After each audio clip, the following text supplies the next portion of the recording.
A law that increases the standards for home smoke alarms will soon go into effect. Good evening. This is CTV News. I'm Patricia Vallone. Thank you for joining us.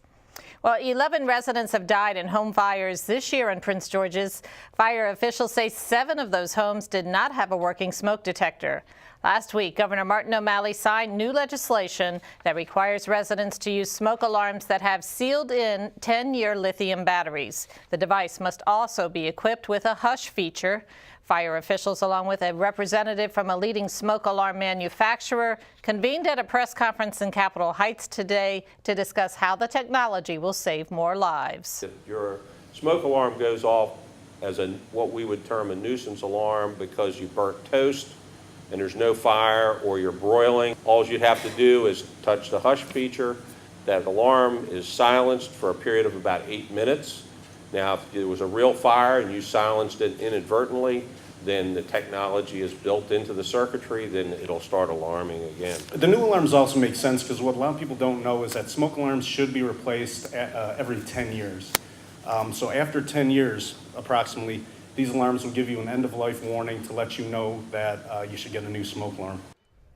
Meanwhile, officials at the Capitol Heights Volunteer Fire Department hit the streets today to install new smoke alarms in homes throughout the area. As part of the delivery and installation of the smoke alarms, we're providing each household with a kit that's not only going to include information on smoke alarms in general, how to test them, how to maintain them. We're also providing the resources they need to develop their own exit plan. And officials also asked residents to develop a fire escape plan, which is the next prevention measure to a smoke alarm. Well, in June of 2011, 3 people died after an alleged drunk driver rear-ended a car in Oxon Hill. Today, the suspect, Harry Easter, is on trial for vehicular manslaughter. CTV Sonia Srivastava is at the courthouse in Upper Marlboro with more.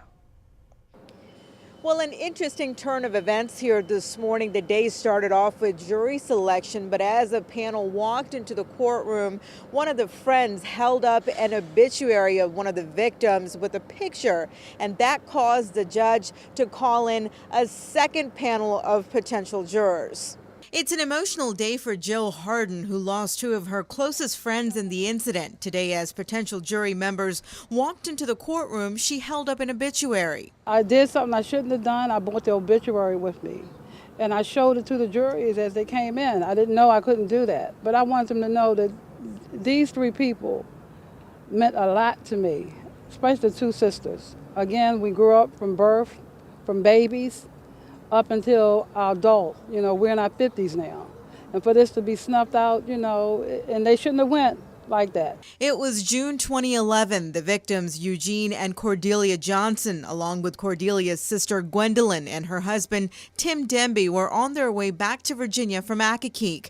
That's when they were rear-ended by a SUV traveling at a high rate of speed.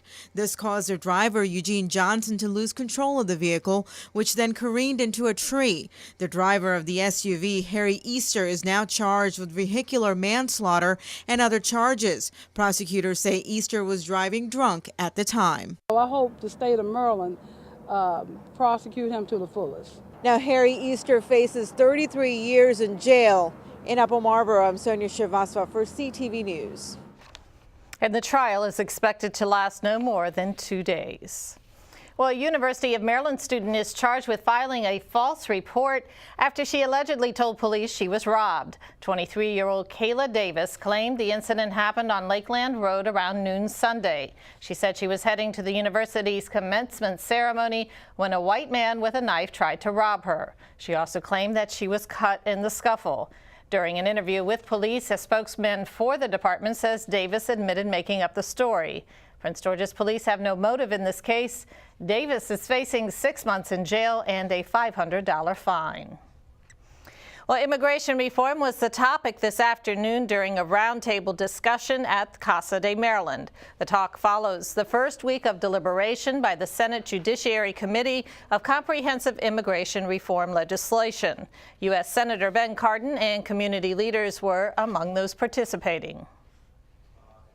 We're going to have hurdles as we go through this, and I just hope we stay focused on the prize, and that prize is getting a comprehensive immigration bill to the president's desk that has the pathway for citizenship in a way that it is achievable so that we can finally reform this badly broken immigration system. I think there's room for input here to try to deal with how the visa priorities are determined, the family reunification issues. I can assure you that this is the most important legislation for the Latino immigrant community and all of us who are right over here, because it's so very essential. We can, as you know, liberate more than 11 million people who are undocumented here, and they are going to make even more contribution to the economy and to this society.